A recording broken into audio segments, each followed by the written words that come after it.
Um, Guidebook for Acquisition of Services, Ace of Services. 1-1. The service acquisition process. What does the process start? It starts with a valid mission requirement for the service is essential for the successful execution of the organization mission. The process continues with the planning of the phase, which develops the foundation for the defining of the requirement, business strategy, and the ultimate ends of the delivery and assessment of their services and provided. The service could be provided by the new contract you develop. It could also be provided by an already existing contract with your agencies or outside of your agency. It could be part of your agency's strategic sourcing efforts. The service acquisition process requires that you keep an open-minded about the best source of the requirement until they has explored asset. It's all the alternatives developing a clear picture of the requirement supporting acquisition strategy. The service acquisition process has three phases.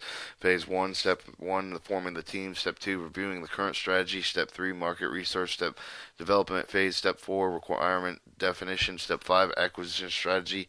Step 6, executing the execution phase, executing strategy, performance maintenance management. Each phase builds on knowledge and guideline in the previous phase. Some actions and within each phase are completed in parallel, otherwise should be completed sequential to make more information decision by based on new knowledge gained of the project plan in the Appendix B. Will help you tailor your plan for your services acquisition. The guide will cover each of the steps in detail, illustrated how to use the requirement roadmap to assist you in developing a performance-based requirements in the document. The mission requirements leads to the forming team leadership in the building of the team, which goes into the acquisition teams such as users, stakeholders, program managers, PCOs, techs, SBOs, PEOs, legal, resource management, buyers, CORs, and CAA reps. Also, from forming the team leadership built in the team, you go to the acquisition team for the review of the contract strategy, conducting a historical analysis, defining stakeholders and customer needs. Step 3, market research analysis, market and identify the suppliers. Step 4, to require the definition, draft requirements, roadmap, build with a program work statement or QASP. Also, that goes to the acquisition team. All 7 of these different service acquisition process go in the acquisition team center. The acquisition strategy, business strategy, acquisition strategy. Then it goes back into the acquisition strategy team to execute strategy. Select the right contractor, award the contractor, roll out the strategy. 7, performance maintenance, monitor performance, manage relationship, and build and manage relationship. Execute the mission results to the mission requirements in a series of chains.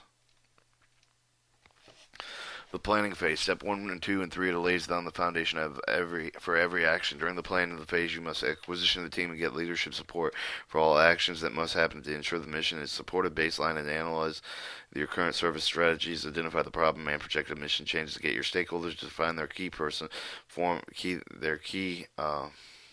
Stakeholders define their key performance outlook from the requirement, although also analyze the marketplace, the asset, current technology, business practice, competition, small business opportunities, existing potential new sources providing services, determine if commercial buying practices can be adapted. During the development phase, step 4 and 5, use of the requirement roadmap process to define your high-level objectives, task standards, allowable variations, method of inspection. After completing the road, you will then be in the best position to develop a performance work statement, quality assurance surveillance plan. During this phase, you will also identify your founding source, developing the government estimating of the contract price for the required services, getting the industry to feedback on your working documents.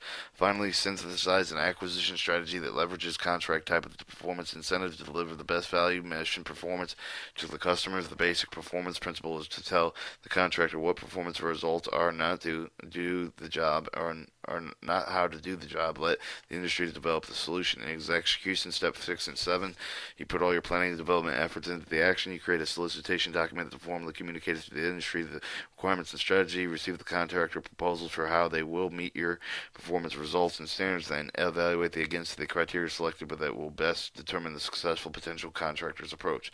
After a contract award, the business relationship you have the service provided with the contractor should foster the invitation improvements to the mission performance outcomes. This part of the process involves the 2 key areas: administrating contract requirements such as invoicing and payments, and managing the relationship expectations from the business from both contractors and customers, and meeting the terms of the contractor, achieving the required mission performance results.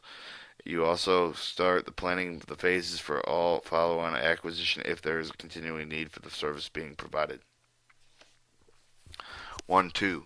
When the service requirement. A service requirement primary purpose is to perform the identified task rather than to furnish an end item of supply. Its primary purpose is directed to engage the contractor's time and effort. A services requirement may be either non-personal, personnel, or performed by professional and non-professional workers, whether on an individual organizational basis. Some of the areas in which the service requirements are found included the following: maintenance, overhaul, repair, servicing, rehabilitation, salvage, modernization, modifications of supply system and equipment, routine requiring maintenance of real property, housekeeping and base services, advisory assistance services, operation of government-owned equipment, facilities and systems, communication services, architecture, engineering, and transport as far as Part 36.6, transportation related services as far as Point 47, research and development as far as Point 35.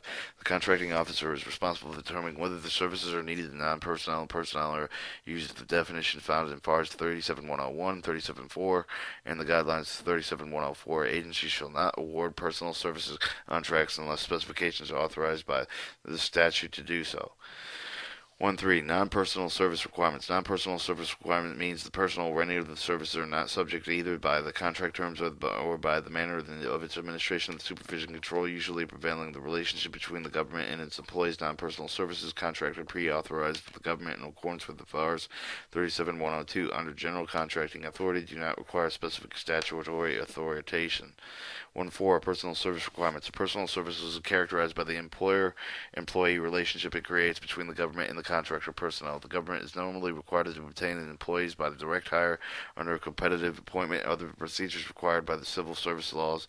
Obtaining personal services by the contract rather than by direct hire circumvents those laws unless Congress has specifically authorized acquisition of the service by contract is included in the FARS 37104.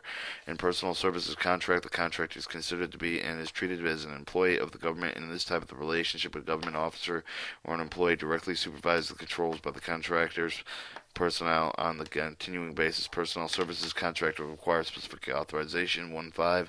Performance of the performance-based acquisition PBA. Performance-based acquisitions for the services. The FARS implementing Public Law 106-398 states the performance-based acquisition method should be used to maximize the extent of practicability. The performance-based acquisition for the service involves the performance requirements. Acquisition strategies describe the communicating measures outcomes rather than direct specific performance processes. It is structured out around defining a service requirement in the terms of the performance results provided by the contractors to the latitude to determine how to meet the objective. Those objectives, simply put, it in the method acquiring what results are required, placing the responsibility for those how it was accomplished on the contractor. To be considered the performance-based and acquisition should contain a minimum of the following: the performance work statement described the requirements in the term for measurable outcomes rather than means, but the prospective methods.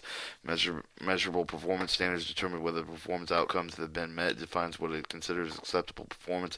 Incentives and disincentives address how to manage the performance that does not meet or that exceeds the performance standards. While not mandatory, incentives should be used where appropriate to encourage some performance that will exceed performance standards. Incentives can be both monetary or non-monetary. Quality assurance statement procedure. Describe how the government will assess the contract performance against the performance standards containing the performance work statement. Objectives of the performance-based acquisition. But the description requirements to determine the performance outcome, agencies can help to achieve the following by maximizing performance. Allow the contractor to deliver the required services by the following own best practices. Since the prime focus is on the end of the result, contractors can adjust the process as appropriate through the life of the contract without burden of the contract modifications provided by the delivery services. Outcome remains in accordance with the contract. The use of the incentive further motivates the contractor to continue to exceed minimum contractor performance requirements.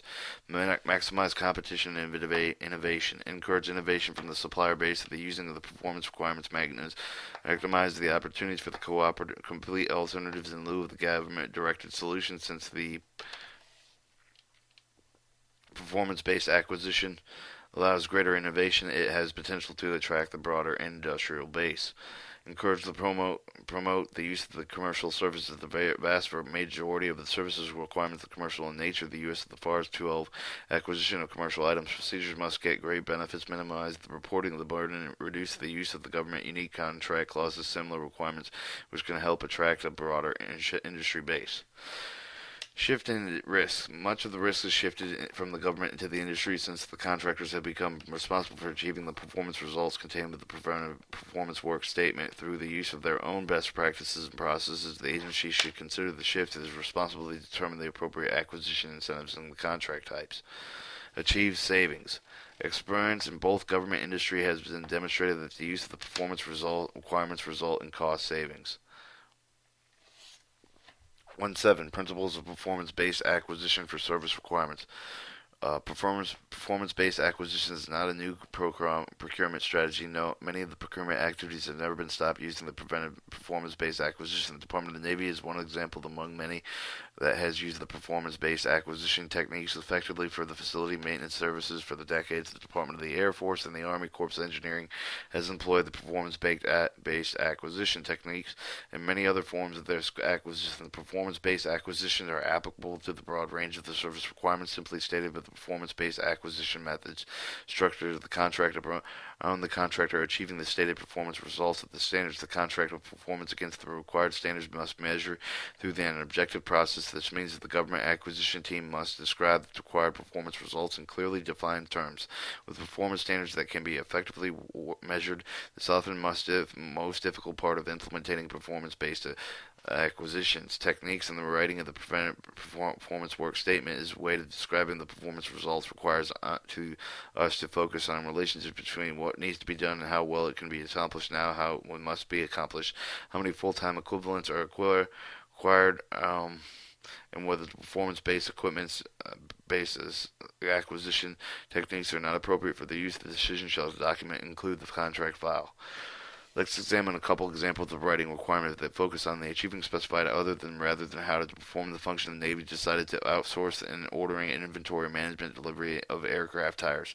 They could have developed a detailed specification on how to order, inventory, deliver aircraft tires. When the Navy did was reviewed the performance outcome that fleet needed to support aircraft operations around the world. Through this review, the analysis, they developed the following performance objectives, performance standards, acceptable levels of deviation depicted in Table 1. Table 1 is performance outcomes, performance objectives, performance objective, delivering a Navy aircraft tire required within CONOS, performance standards 48 hours to 95% on time, AQL or tolerance, delivering any Navy aircraft tire outside of CONOS 96 hours or 95% on time. With this simple set of performance outcomes, contractors will be given a wide latitude to develop and order inventory delivery methods to support the Navy flying operations. Through the innovation introduced by the industry, Navy achieved the following benefits: $3 million per year with the supply chain management savings, reducing approximately 1.5 years of wholesale inventory to 3 months, reducing 60 days to 15 days retail inventory for all continental United States or naval air stations. Response times reduced to 2 days, U.S. 4 days outside of CONOS. On-time delivery improvement from 81 to 99%, and over 49 million net savings to the Navy over the life of the contract. Another example of the challenges you'll face developing performance outcome is illustrated by the example of the Corps Engineering. The Corps has developed a comprehensive statement of work for dredging requirement. It's specified with the dredge, how to dredge, where to dredge, when to dredge, provide a little opportunity for innovation. For all this is just dredging, right? So let's step back and try to understand what the real requirement was. Was the dredging required? What was the real requirement? It's dredging the process to achieve an objective outcome. After some prolonged heated decision, they determined what the dredging was required so that shipping could be proceeded through the specified channel without underwater obstruction. In other words, keeping the channel open with their performance objective, not dredging. Why this new focus? The new question: how was well, and what the standard must the channel be kept, not dredging? The answer was 100 feet wide and 12 feet deep, mean low water. Now they could be had to be performance standard. But how would they know if the contractor was meeting the performance standard? They answered by the providing of the boat of the global position system, GPS sonar system that could measure the depth and the position to ensure the channel met specified standards. With their new performance objective, the performance standards means of inspection, they were well on their way to developing a simpler and more performance-based requirement. No matter where they are, your service acquisition process, it's very easy to get trapped in perceived idea how particular function should must be performed. Like example cited below, you need to keep the focus on the mission outcomes that you're trying to achieve, not how the process must be accomplished. If you can keep a higher view of what you're asking the contractor to accomplish, you will have more success implementing a performance-based approach for your service requirements. The service acquisition process wheel was once it followed from service acquisition process wheel, which we went over, was mission, form team, review current, make research, requirement definition, acquisition strategy, execute strategy, and performance maintenance for the mission results chain to the mission requirements. From the form the team sub elements, ensure a senior management involvement supporter, form the team and the team charter, identify the analyzed stakeholders, nature, consent, develop a communication plan, develop and maintain knowledge base over the project life plan, schedule and topical team training, risk or core, etc. Step one for the team. The acquisition team should be a customer-focused, multifunctional team that plans with the manager's service requirement throughout its lifecycle. We'll refer to the multifunctional team as the acquisition team during the SCAD. The requirement may be due for maybe for a single function or multiple functions. Estimated dollar value is not a sole determinant of the amount of the effort for the devoted for the acquisition. Previously, it was commonly contracted other functional experts to work independently as a function stovepipes. While acquiring services, this method outdated, costly service acquisition requires a team effort, and it is essential that the stakeholder be involved throughout the service acquisition lifecycle, from the planning and the development phase for the execution phase. The duties, expertise, and contributes of each of the team member are important to the success of any of the service acquisitions. Many functional experts should be making an acquisition team. And pause. 1-1. Ensure senior management involvement and support. Early in the acquisition efforts, you should make sure that you got a senior leadership supporter. It is important to understand the leadership concerns and expectation for the acquisition. What prior to judges the requirement have in their portfolio and service requirements, your leadership can help you get in the right people on the team and overcome the roadblocks when necessary when they understand your team is committed to the success of their mission. 1-2. The form the team and the team charter. The goal of every acquisition team should be to obtain quality and timely contract services in both legal and cost-effective manner, planning placing the responsibility of the quality performance of the contract, and nonetheless achieving this goal can be challenging. The interdisciplinary nature your acquisition efforts mean no single individual functional is likely to have all the requisite knowledge and experience in the majority of the case. Therefore, personnel such as the program manager, contractor officer, representative, responsible official officer, and legal counsel, among the others, should form the acquisition team as soon as possible in order to develop a team vision charter of the acquisition, develop an effective level of dialogue and teamwork, analyze stakeholders and create a communication plan, develop a project plan and timeline for the acquisition, and project plan provided with the detail of what to be accomplished and who is responsible for each of these, each to accomplish each task. Although the composition of each of the acquisition team may be varied depending on the nature of the requirement, the few key members are essential to make the successful of any of the contract. They are as follows: the customer and the user. The customer representative, functional manager, normally brings to the team detailed knowledge for the use of the requirements. They are responsible for defining the required performance outcomes and results. The requirement definition most likely include all assessments of the risk that the government might assume when relying on the commercial specification, common market performance and quality standards. The customer and user of the plays an important role in deciding what the trade-offs are necessary when considering the commercial available services to fulfill an agency requirement. The customer user is the key individual determining the organization needs improving the historical data and the perspective. The program manager, technical support specialist, or project manager. The program manager is the acquisition team leader, is responsible for ensuring that the acquisition plan is properly executed, desired results are achieved. The program manager provides the coordination of facilities, communication among the acquisition team members, closely tracks the milestone schedule, and provides the leadership guidance of the overcome the results of any of the problems, delays. The individual responsible for the drafting of the program work statement, which means ensuring the performance requirements clearly and concisely defined in articles. The preventive program manager identifies the plan, control various areas such as delivery requirements, scheduling, market research, core nomination costs, estimating, budgeting, specific project formulation. The program management normally participates in the source selection as well as the individual serves as the principal technical expert in the most requirement, the best able identifying the potential technical trade-offs, whether the requirement can be met by a commercial solution.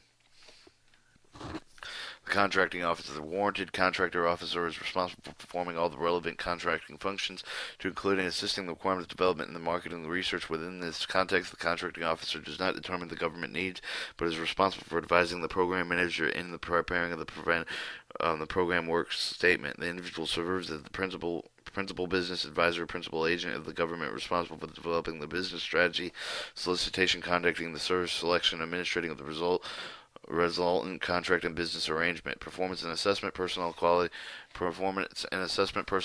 assurance personnel. The performance of the assessment personnel are known as the names such as core or contracting officer, technical representative, or quality assurance evaluator, but their details are essentially the same. They serve as on-the-site technical manager responsible for the assessing the actual contractor performance against the contractor performance standards. The contractor officer technical contracting office reporter provides the team with their field experience surveillance of the service contracts. Frequently, this individual is the same person that initiates the program requirements and normally serves as the primary person responsible for assessing the performance that provided with the guidance of the PM to ensure the contract requirements are described in the manner which enables the government to objectively, effectively assess the contract work performance and determines the outcome.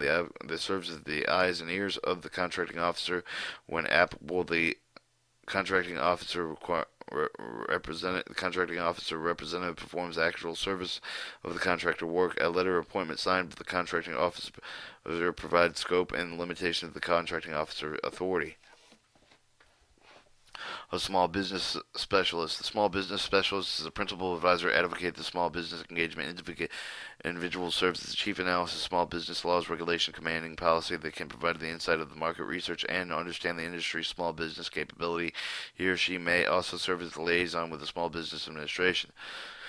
The cost and price analysis. The cost and price analysis evaluates the final price of the cost-based data, the reasonable completeness, accuracy, affordability, alternative. Some of the agencies utilize the cost and engineering personnel form with the engineering division to conduct the cost of the price analysis from the technical standpoint. Financial budget officer. Financial budget officer serves as an advisory for the official budgetary issues. The legal advisor ensures the commercial practices, terms, conditions contemplated with the consistent government legal rights, duties, responsibility, will review the acquisition documents for the legal sufficiency, provide advice on the acquisition strategy of the contract terms, the project budget analysis. I think that.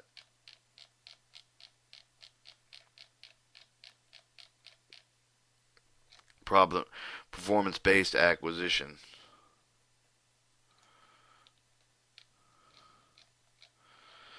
For the performance-based acquisition team. Miscellaneous other. In addition, with the individual mentioned above, the personnel from the outside of the agency may also be useful depending on the area of the expertise. This includes individuals from the Agency of the Defensive Contracting Management Agency, Defensive Logistics Agency, Defensive Contracting Audit Agency, Environmental Protection Agency, to name a few. The team of the charter of the vision and the developing the team of the charter is an important step to getting the team fixed on the objectives to accomplish the assigned key roles and responsibility. Everyone involved must understand how they can contribute to achieving the required mission results. The charter states with the acquisition team vision statement. Vision statement should capture the high-level objective of the team efforts and objective that unites the team. Use of the project plan. Appendix B, the tailored if your specific acquisition that will help you identify the actions needed to complete each step of the 7-step process. It also enables you to assign responsibility, specific actions, develop a timeline, how long it will take you to get your performance management. Example of the team charter and a project plan are available in the Service Acquisition Mall or SAMS Appendix C at sams.dau.mil. 1.3. Identifying analysis and stakeholders nurture consensus. In every acquisition has stakeholder. Your acquisition team should identify who are the key stakeholders who will impact the acquisition. Stakeholders often fall in three major categories. Internal, these were within the organization, either customers for the service being procured for the leader. Activities for your effort will be supporting governance. The individual's organization that must approve your requirement or acquisition strategies. They often have higher headquarters level outside of your intermediate organization. Their involvement is often dictated by the agent's policy. External, the stakeholders are not directly tied to your acquisition. They can be local communities, industry, anyone who might be affected that have an interest in your action. Developing a communication plan. Once you have identified your key stakeholders, how will you communicate with them and keep them advised of your program or your progress? The communication plan is a good way to target the specific communications to specific stakeholders. Well-informed stakeholders can be effective advocates of your action. The communication plan should be determined the method and frequency of communication. The com plan is a living document. Should be adjusted over time. The new stakeholders discover that you move through the different phases of the service of the processing acquisition. 1.5. Developing, maintaining knowledge base over the project life. Depending on size and complexity of your service requirement, it can take up to 2 years at the point of the process to step 7, where you finally receive the service. During this provided period, team members will leave you new ones and arrive ones. It's important that new team members understand the decision that had been made and the rationale that supported them. That's why developing a project library that can be easily shared among the acquisition team will help the new team members get on board quickly and provide everyone with a common understanding of the project decision made. 1.6. Schedule and topical team training. As part of the project planning, identify what the individuals will need to specialized training such as contracting officer, reporter, a representative for the individuals involved with your source selection. Consult with the DoD directives with the contracting officer, reporter for the training requirements. Also consider with the Government Acquisition University Services Acquisition Workshop, or SAW, as a total team training event. There are many resources available for the Defensive Acquisition University, but if the classroom is needed, it may plan earlier. All right, we're gonna move on. We're gonna move the service acquisition process to the reviewing current strategy. Review the current step 2 of your service acquisition process. Review the current strategy sub-elements. Identify the current initiatives and contracts. Review the current document, current performance, quality schedule. Begin program risk identification. Document the current process to determine the status of the GF and the GFP and GFP facility stakeholder submits the current and projected requirements forecasted. Review the current and statutory requirements defined at high level desired results. Review the current performance's desired results to stakeholders and use the defined desired results and validated stakeholders. Figure 2.1, Model Step 2. The most effective foundation of the acquisition is intended to the effect that it was in supporting and improving the agency's mission for the performance and goals objectives. Describing the acquisition team, how it supports these mission-based performance goals, allows the agency to establish clear relationship between the acquisition and agency missions. It sets a stage for the crafting of an acquisition in which performance goals and contract with the government are in sync in this performance, remembering service acquisition skill, linking of the performance requirements results for the contract vehicle that motivates the contractor performance aligned with the active mission objectives. This requires the best efforts of the acquisition team. 2.1, Identifying current initiative contracts.